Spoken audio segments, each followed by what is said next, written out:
tenemos nuestra primera conferencia denominada Aplicaciones del procesamiento del lenguaje natural más allá de ChatGPT, que nos impartirá el doctor Adrián Pastor López Monroy. Obtuvo su maestría y doctorado en Ciencias de la Computación por el Instituto Nacional de Astrofísica, Óptica y Electrónica, INAOE, aquí en México, en 2012 y 2017 respectivamente. En 2017 recibió el premio a la mejor tesis de doctorado en inteligencia artificial de la Sociedad Mexicana de Inteligencia Artificial. Posteriormente, en 2017 y 2018 fue investigador asociado de tiempo completo y catedrático en la Universidad de Houston, en Texas, Estados Unidos. Actualmente el doctor López es profesor investigador titular en el Departamento de Ciencias de la Computación del Centro de Investigación en Matemáticas, abreviado CIMAT, aquí en México, en donde lidera el grupo de investigación de PLN.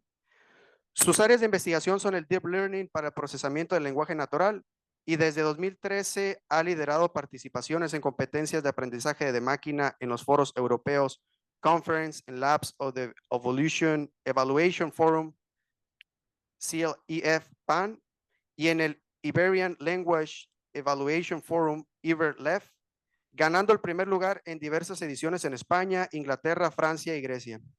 Es miembro del Sistema Nacional de Investigadores del CONACYT en grupos para la inteligencia artificial y tecnologías del lenguaje.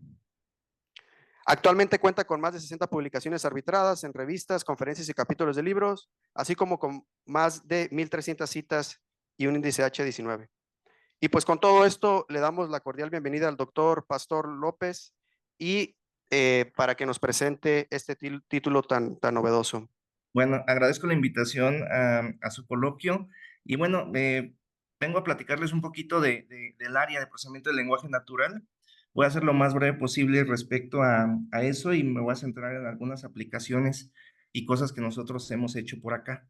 Sí, bueno, muchas gracias por la presentación. Les puedo compartir después las diapositivas. Aquí mucho del material que traigo viene de otras fuentes, ¿verdad? Son imágenes o cositas que he sacado y ido recopilando, algunas otras son propias, ¿no?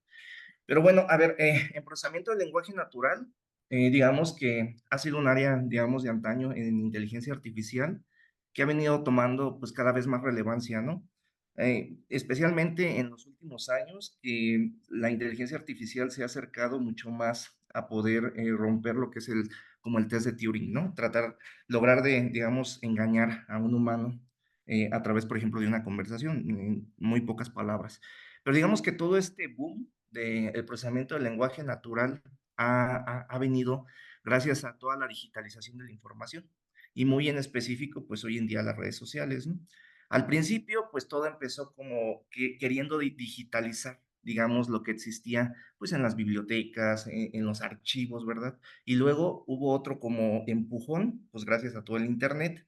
Y últimamente, pues gracias a toda la parte de redes sociales, pues también toda la información que fluye, pues es con lenguaje, es con texto, ¿verdad? ¿Dónde no hay texto? ¿Dónde no hay comunicación?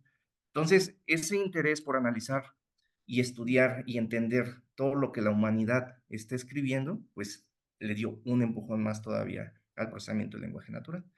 Más recientemente, el procesamiento del lenguaje natural tuvo otro empujón al querer crear como interfaces que nos permitan manipular dispositivos de manera más sencilla, ¿no?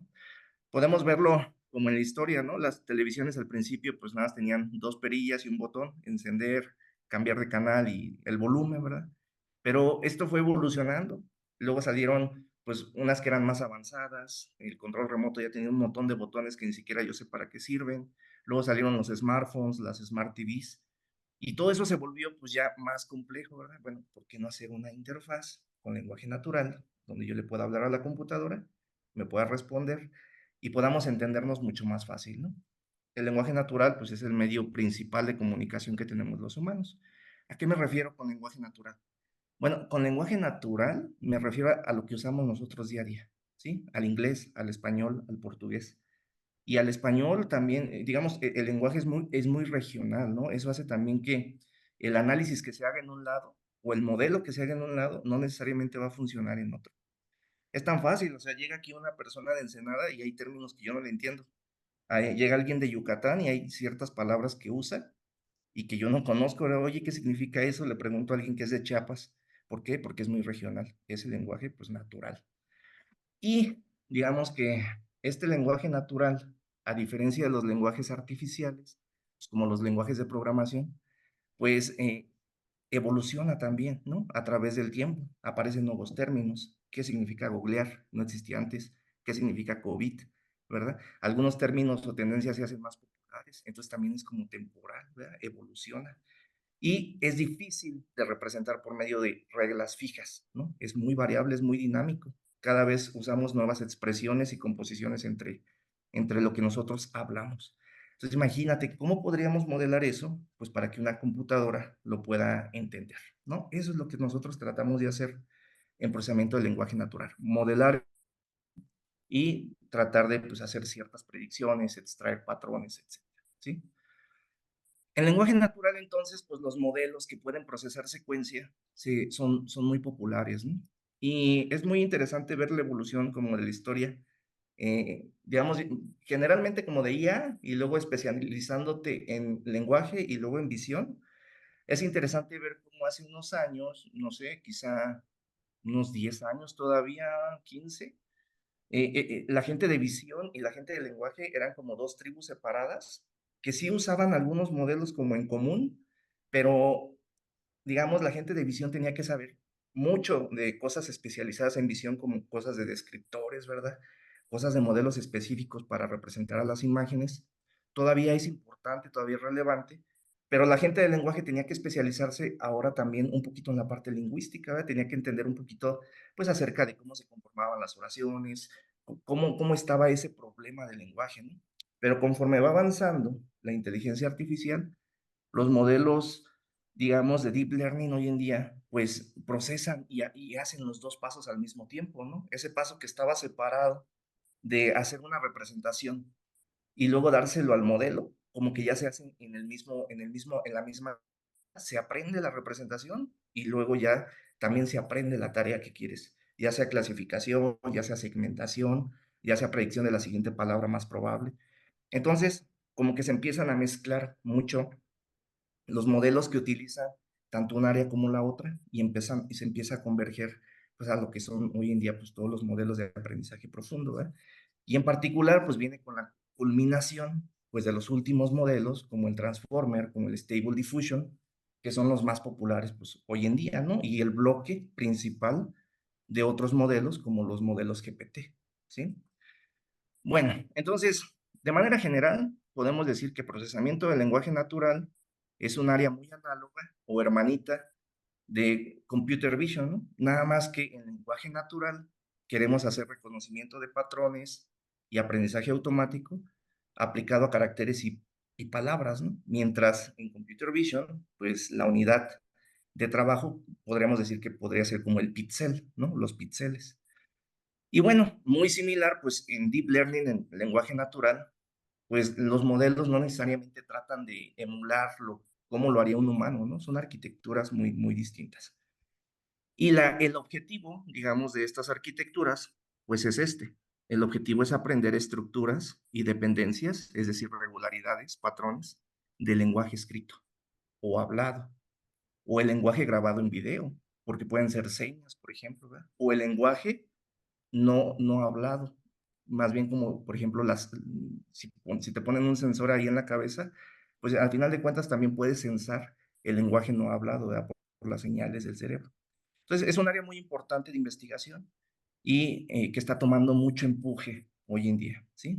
Que no necesariamente hace un investigador de procesamiento del lenguaje natural hoy en día, porque también hay una confusión, incluso a veces entre algunas personas que han estudiado computación y saben un poquito de esto, bueno, no necesariamente somos lingüistas, ¿sale? No estudiamos el lenguaje con el rigor lingüístico que lo haría un lingüista, ¿no?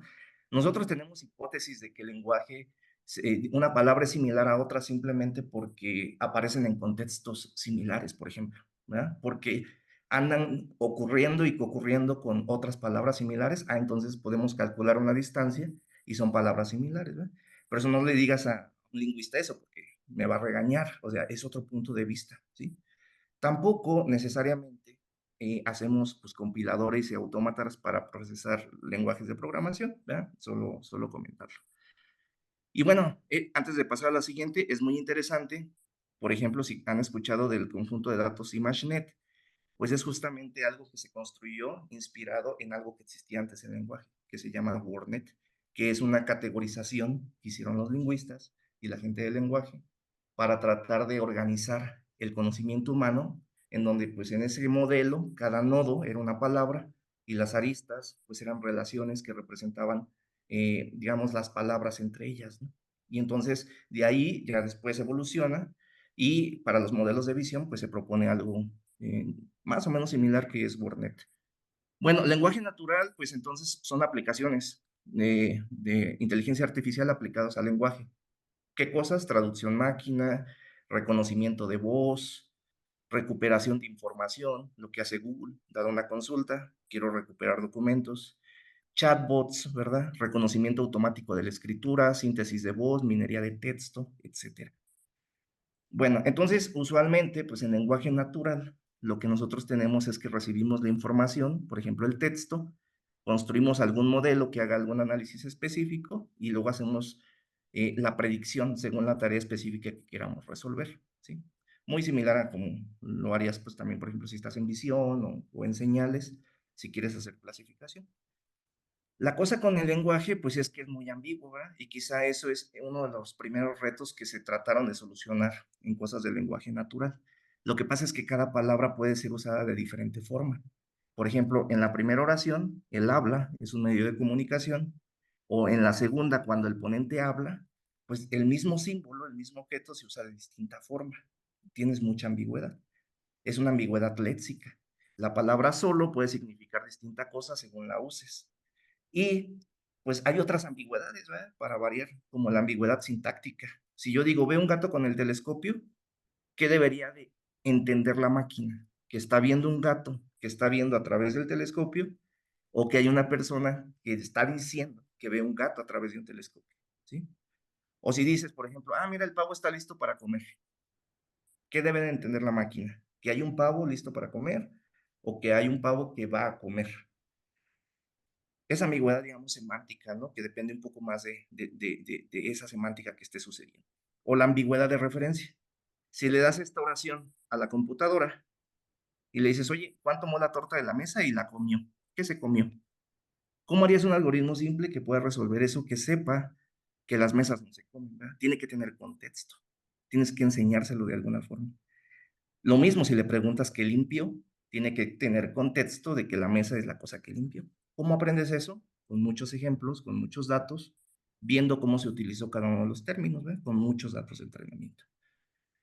Al principio, en lenguaje natural, lo que reinaba, y aún sigue siendo como un baseline de comparación básico, es el primero que tienes que derrotar, si no, pues ni siquiera para qué haces un modelo de aprendizaje profundo, es la bolsa de palabras.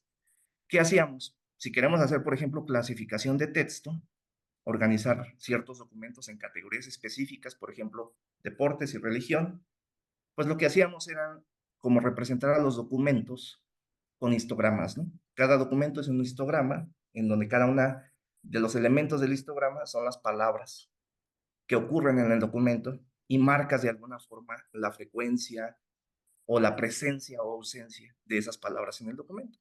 Eso es muy bonito porque pues puedes construir un vector para cada documento y si ya tienes un vector, pues puedes aplicar cosas de álgebra lineal, puedes aplicar un montón de cosas de métodos matemáticos para medir distancias, medir similitudes y pues todo está padre, ¿no?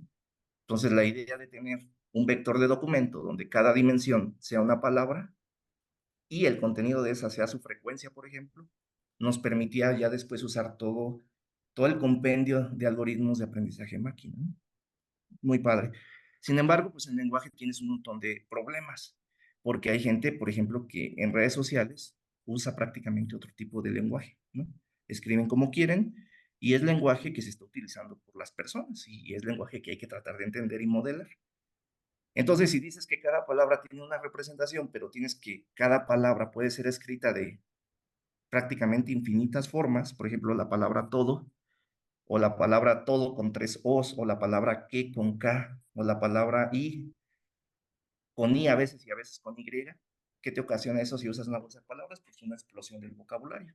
Y entonces ya una bolsa de palabras puede ser que no sea la mejor idea, porque vas a tener el problema de la dimensionalidad, de que tienes un montón de cosas que representar, ¿no? Mucho detalle. Y esto también le da en la torre, pues, a muchas cosas que los lingüistas desarrollan, como por ejemplo diccionarios o ontologías, que son muy padres, sirven para entrenar modelos, pero hay que hacer algo con esto, ¿sí? Entonces, con el tiempo, empezamos a utilizar modelos de procesamiento del lenguaje natural cada vez un poquito más elaborados. Estos modelos que empezamos a usar, pues, son básicamente para procesar secuencias. Y una secuencia, pues, puede ser texto, todo lo que tenga orden, ¿no? Puede ser un video, puede ser una señal. Entonces resulta ser que se empieza a voltear a ver todos esos algoritmos que puedan modelar como la secuencia, ¿no? Si quiero, no sé, predecir cuál es la siguiente palabra más probable, hay que observar las anteriores, hacer algún modelo y usar, pues, ese modelo para predecir, ¿sí? Entonces se empiezan a usar lo que son los modelos de redes neuronales recurrentes, se empiezan a usar modelos de redes neuronales convolucionales que también toman en cuenta, digamos, la secuencia. La cosa aquí es que la convolución es, digamos, en una dimensión, a diferencia de que es en dos dimensiones como cuando tienes una imagen. Lo que pasa es que en texto vas lineal, ¿no? Y bueno, los algoritmos clásicos de aprendizaje máquina también los podemos seguir utilizando, pero en particular, pues sale lo que es el transformer después, ¿no? Que es un modelo que se propone en la tarea de resolver traducción máquina, ¿verdad? Es un encoder-decoder, es un modelo que nace, digamos, en una tarea de procesamiento del lenguaje natural y que empieza a romper, pues, mucho del estado del arte.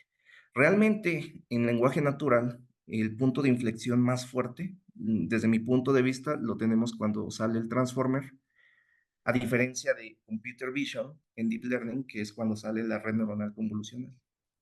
En lenguaje natural, la red neuronal convolucional no tuvo tanto impacto, ¿verdad? Como el transformer lo tuvo. Entonces, bueno, más o menos como el tipo de modelos como más populares que usamos en el lenguaje y que también pueden ser utilizados en otro tipo de problemas y aplicaciones que ahorita me voy a comentar rápido, pues son estos que pueden procesar y capturar la secuencia, ¿verdad? Para poder modelar, pues, todo lo que es el texto, por ejemplo, o la voz. En un principio, como que la idea se centró en tratar de construir aisladamente, digamos, vectores de palabras, ¿verdad? Yo trataba de construir, digamos, un espacio en donde ese espacio, cada palabra fuera un punto, y pues la palabra hombre y mujer estuvieran más o menos cerca, la palabra perro y gato también, y a lo mejor la palabra auto un poquito más lejana. Entonces, este tipo de representaciones se empezó a hacer mucho, pues, con un algoritmo que se llama Word2Vec, que fue también muy famoso en su momento, que duró como por ahí unos 3 años cuando salió, me parece que en 2013, y se empezó a popularizar muchísimo, ¿eh? Este algoritmo de Word2Vec luego también fue utilizado en otros problemas bien diversos que no tienen que ver con lenguaje natural, o que sí, por la parte de la secuencia, pero como, por ejemplo, para representar o hacer cosas de secuenciación genética, ¿verdad? Al mismo tiempo también como las redes neuronales recurrentes, por sus propiedades de poder como capturar patrones en esas secuencias, pues fueron muy utilizados en secuenciación genética, ¿verdad? Entonces, un poquito ya después se evoluciona a tratar de utilizar el lenguaje natural modelos que ya existían desde los noventas, ¿no? O desde antes, por ejemplo, como la red neuronal recurrente, luego la red neuronal LSTM, que también trata de modelar, pues, toda esa secuencia, ¿sí? Y aquí hay una parte muy interesante que le llaman los modelos de atención, que es justamente como, digamos, el punto que logró hacer el brinco entre los modelos de lenguaje recurrentes y los modelos de Transformer, ¿no?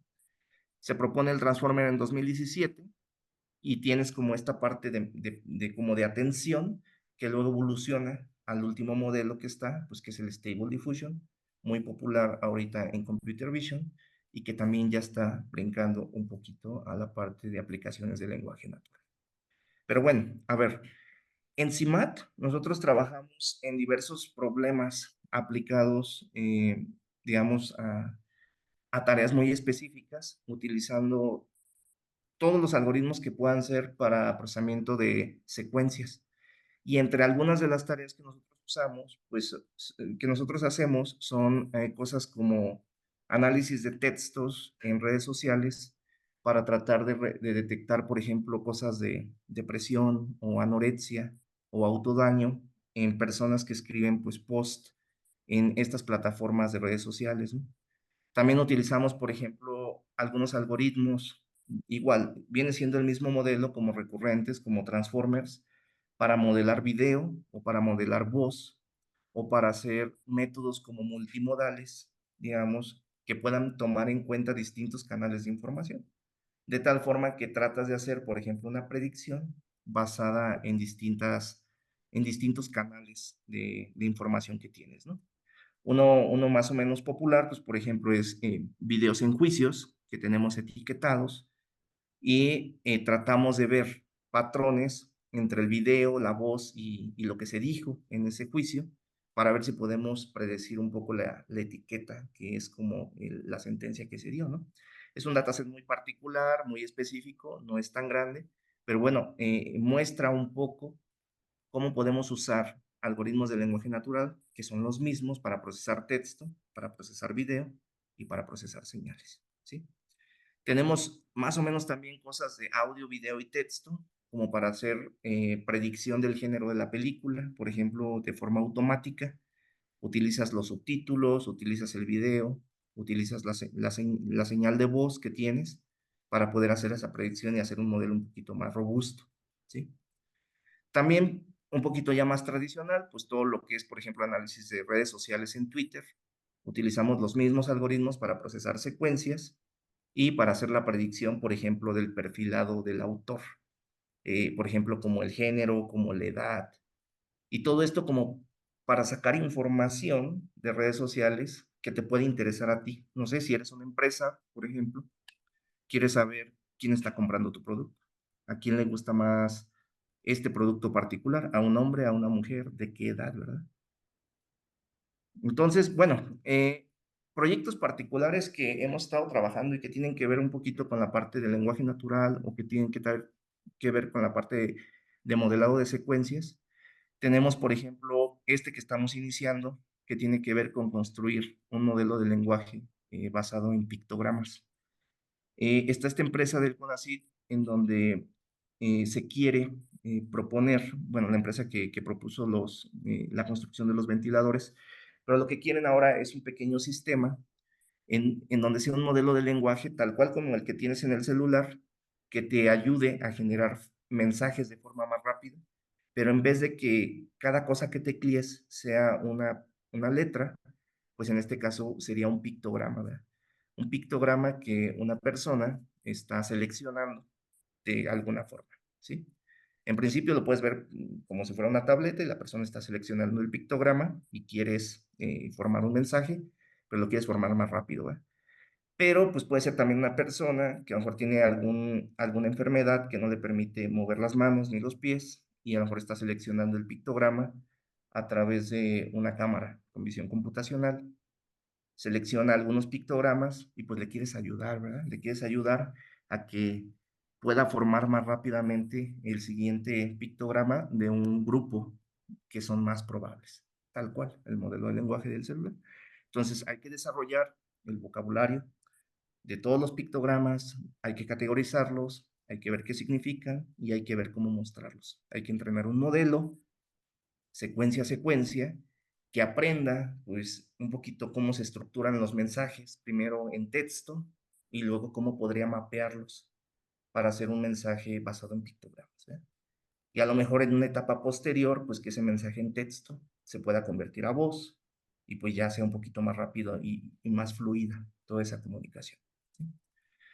Es un pequeño proyecto de lenguaje natural que estamos trabajando, ¿eh?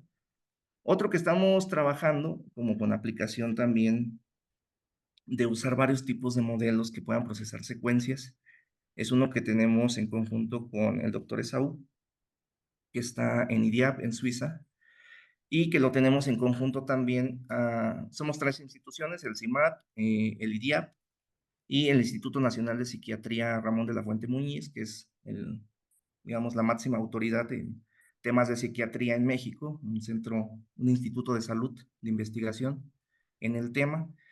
Y en este caso, estamos tratando de hacer modelos de lenguaje que puedan procesar la información o entrevistas de los usuarios para tratar de determinar grados de depresión, ¿no?, que tienen las personas. Lo que sucede es que, y más con, por ejemplo, con la pandemia, el tema de depresión en México se disparó y además es un tema pues que no es atendido, no todas las personas tienen acceso a tener atención y el Instituto de Psiquiatría, por ejemplo, podría abrir una página, ¿no?, de atención y las personas pueden ir, digamos, a solicitar la ayuda, pero el problema es que pues tienen que estar en una fila, ¿no?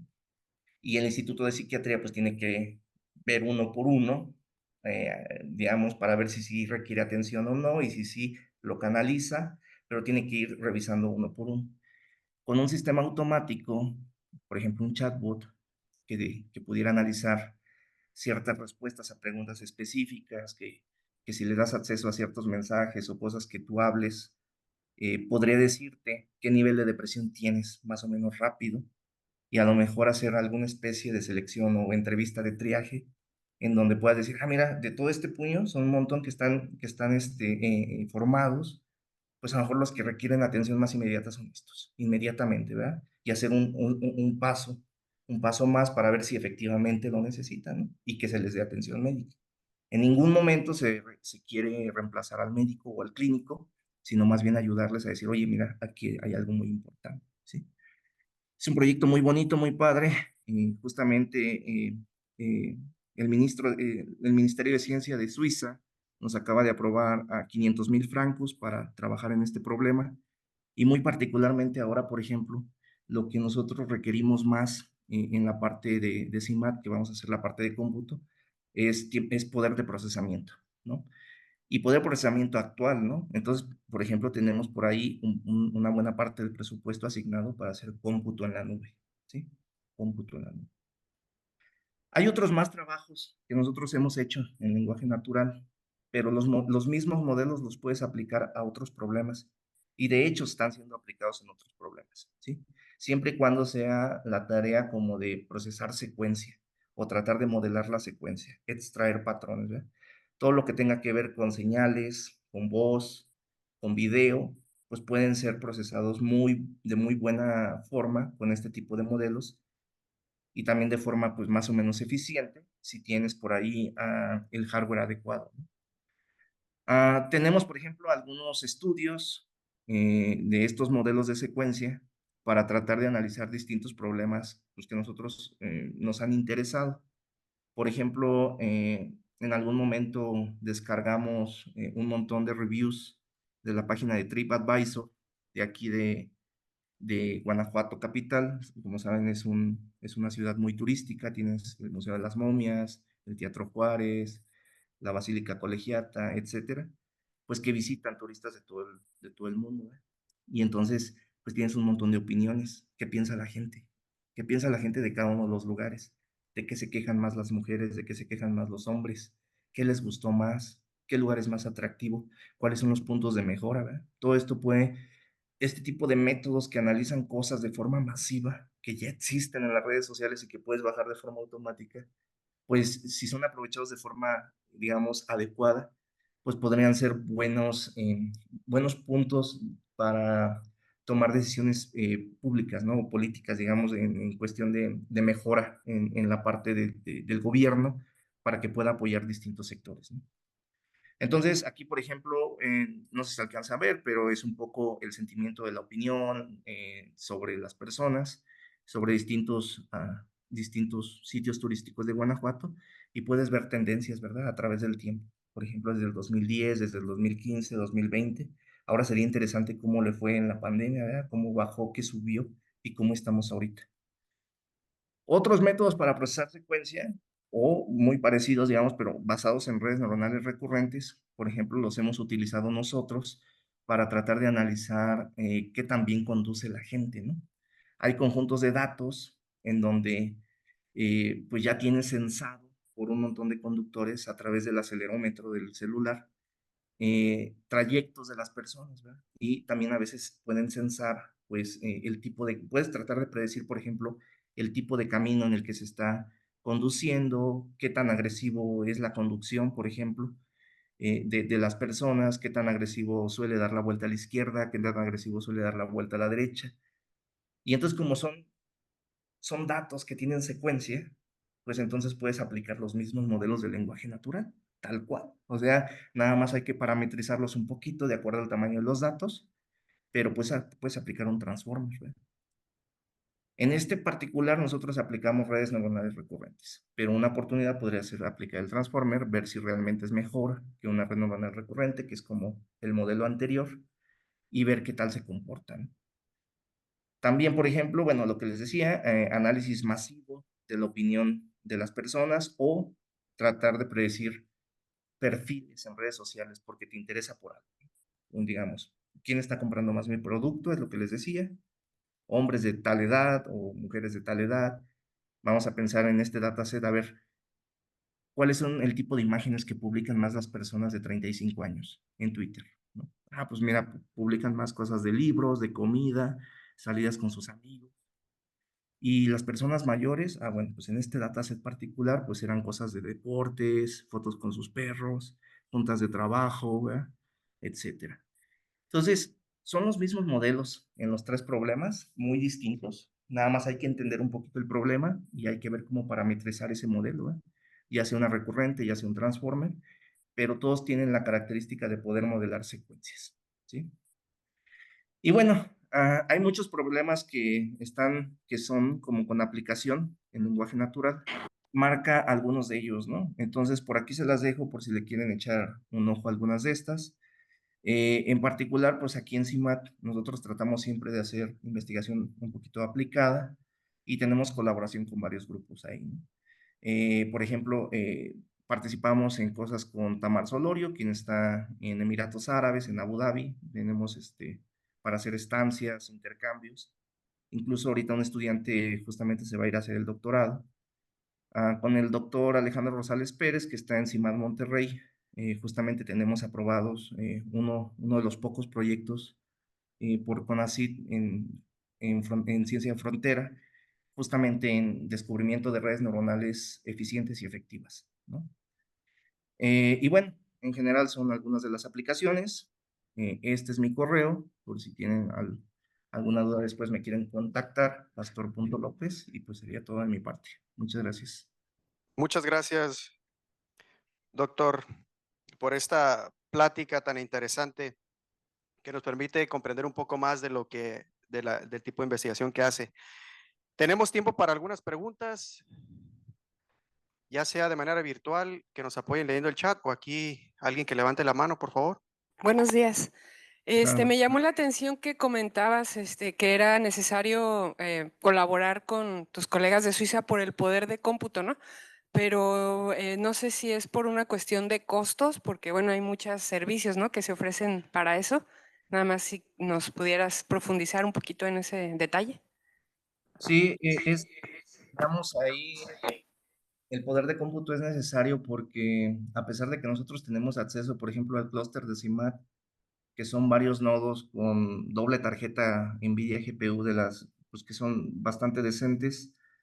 También tenemos acceso, por ejemplo, al clúster de laboratorio de lenguaje del INAOE, que también está bastante bien. Hay mucha demanda, tanto de estudiantes como de investigadores. El CIMAT maneja un esquema de organización como en cola para poder que entre tu experimento a hacerse. Y entonces, pues, si vamos a estar dedicados a un proyecto grande, no podemos adueñarnos de todo el clúster, ¿verdad? Porque es para todos. Y entonces, una opción, pues, es o pido dinero para comprar más equipo para mí, o pido dinero para rentar equipo, ¿sí? Entonces, en esta parte de este proyecto, la opción fue pedir dinero para poder tener como exclusividad, para poder hacer, pues, más experimentos bajo demanda. Es como el objetivo, pensando en que, pues, tenemos todo saturado, básicamente. Muchas gracias. Tenemos otra pregunta, adelante. Sí, buenos días. A mí me gustaría preguntar, en el procesamiento de imágenes, ¿qué, cuál es la ventaja de utilizar redes neuronales recurrentes y a diferencia del transformer? Realmente el Transformer es una arquitectura que viene a reemplazar a la red neuronal recurrente, ¿no? Eh, Más bien las ventajas están en el Transformer. La red neuronal recurrente, pues tú sabes que tiene un cuello de botella porque se tiene que hacer paso a paso, no se puede paralelizar tan fácilmente. El Transformer sí. Los autores de el Transformer varias veces comentaron que no creen que su modelo sea mejor que una red neuronal recurrente, sino más bien es un modelo que beneficia mucho al algoritmo de gradiente en descenso, tiene todas estas conexiones como residuales y te permite un mejor aprendizaje y más en paralelo. Pero la tendencia ahorita ha sido a que el Transformer reemplace totalmente a la red neuronal recurrente.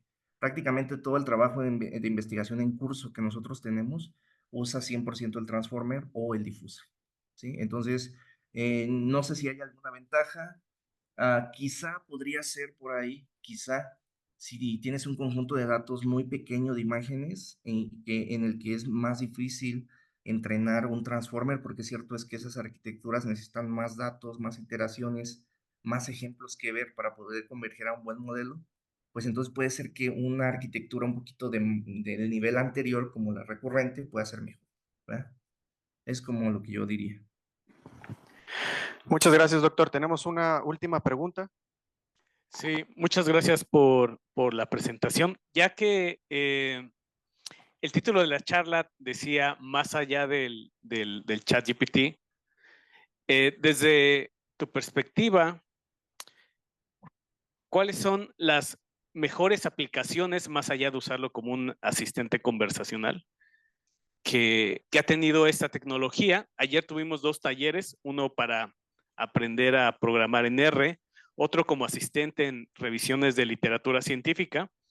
¿Qué otras aplicaciones consideras que están muy bien al usar esta tecnología? Y ¿cuáles crees que sean sus limitaciones a lo que tenemos hoy en día? Quiero pensar que está en función de los GPTs 4 y 4, que pienso que son los mejorcitos. Sí, gracias muy interesante. Bueno, lo que sucede, bueno, como que quería mostrar en qué otros lugares se pueden, o qué otros problemas, digamos, se pueden abordar con algoritmos de lenguaje natural y no necesariamente nada más como pues el ChatGPT, ¿no? Que es ahorita lo que vino a popularizar todo. Realmente hay muchas otras tareas más específicas, como algunas de estas que mostré, que no necesariamente tienen que ver ni siquiera con la forma en que construyes un lenguaje, un modelo de lenguaje general, ¿no? De las aplicaciones o de las cosas, digamos, que ahorita están como en tendencia o que quisiéramos como lograr y que se critica mucho a los modelos de lenguaje, como por ejemplo el ChatGPT, es que son modelos generativos carácter a carácter o palabra a palabra, ¿verdad? Y eso es una cosa como muy exigente y como muy difícil también si te lo pidieran hacer, por ejemplo, a ti como humano, ¿eh? Imagínate que yo te dijera, a ver, te voy a hacer una pregunta y tienes que contestar palabra por palabra, pero no puedes corregir. Entonces tienes que ir generando tu respuesta, pero ya no puedes cambiar nada de lo que ya dijiste. Realmente nosotros los humanos no pensamos así. Escribes tu tesis, escribes tu artículo, luego regresas, le das otra iteración y vas pensando en eso, ¿verdad? Los modelos generativos actuales prácticamente todos no son así, son autorregresivos. Es decir, tratan de predecir la siguiente palabra basado en lo que ya dijeron. Entonces, ahorita la tendencia está en tratar de usar modelos de transformers, pero más, por ejemplo, como cosas del estilo de difusión, en donde puedes como generar el ejemplo completo, pero cada paso de la difusión le vas quitando o agregando cosas, bueno, en el de difusión es ruido, pero te permite ver como todo el ejemplo que vas generando, de tal forma que en la última iteración puedes hacer correcciones, ¿verdad? Entonces, si tuvieras un modelo de ese estilo, digamos, más o menos vas a saber de qué tamaño es la respuesta que tiene que dar el modelo, por ejemplo, un modelo de lenguaje grande, e ir cambiando palabras como para ir viendo cuál es la mejor respuesta. Hay otras técnicas también que le llaman como prompt refining, en donde le permites al modelo decir, a ver, analiza tu respuesta y trata de corregir. ¿Qué le moverías, no? Y entonces ya se hace como ese proceso iterativo natural, en donde usas el modelo de otra forma, pues para que te conteste un poquito mejor. Son muy interesantes los modelos de lenguaje porque se ha visto que le puedes pasar, por ejemplo, en el prompt, imágenes de un conjunto de datos de imágenes como el MNIST, codificado en ceros y unos, y le dices, ahí te va un 1, un 2, le enseñas una imagen de cada número, pero en su codificación de ceros y unos, y luego le das una que no ha visto, y le dices, a ver qué número es, y te lo puede clasificar con una accuracy arriba del 90%, ¿verdad? Es muy raro porque eso sí nunca lo vio. O sea, todo lo que te contesta ahorita son ejemplos de cosas que ya vio. Pero si le das imágenes, por ejemplo, del MNIST, y te saca que ya puedes hacer un clasificador sin hacerle fine tuning, sin entrenarlo, y ya te aprende a predecir, entonces dices, oye, ¿por qué lo puede hacer? Hay incluso gente que le ha pasado, por ejemplo, la pantalla del Doom, que es este juego, codificado en código ASCII, y lo pone a jugar a un modelo de lenguaje que nunca ha visto el Doom. ¿Por qué tienen esas capacidades? Entonces, ahorita mucho de la investigación está en esa parte, ¿verdad? Cómo usar los modelos de lenguaje, tratar de entenderlos. Muchas papers son, a ver si le meto esto, queda esto, o por qué funciona así, o cómo puedo modificar el prompt, cómo puedo hacerlo que no sea autorregresivo. Entonces, como que va mucho por esa parte ahí, ¿no? No sé si más o menos contesté tu pregunta. Sí, muy bien, doctor Adrián. Le agradecemos su participación y apoyo en fortalecer este tercer coloquio. Le estaremos haciendo llegar su constancia de manera electrónica y por favor les pido un gran aplauso para el doctor. Muchas gracias. Hasta luego. Reciba un gran saludo desde Ensenada.